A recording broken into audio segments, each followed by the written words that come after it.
குடிசையெல்லாம் வெட்ட வழியாகும் ஐயா. செந்தூரில் இருக்க என்ன குறை நேரும் ஐயா. கோவில் மணி கேட்டிருந்தா வாழ்வில் இல்லை கும்பமையா.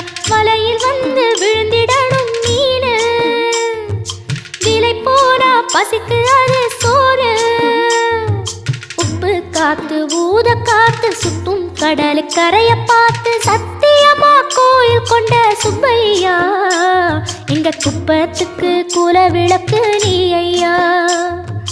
திருச்செந்தூர் ஆண்டவனே வேல் முருகா, தினம் உனக்கு நன்றி சொல்வோம் மால் மருகா. திருவடியில் தவம் இருப்போம் திருமுருகா.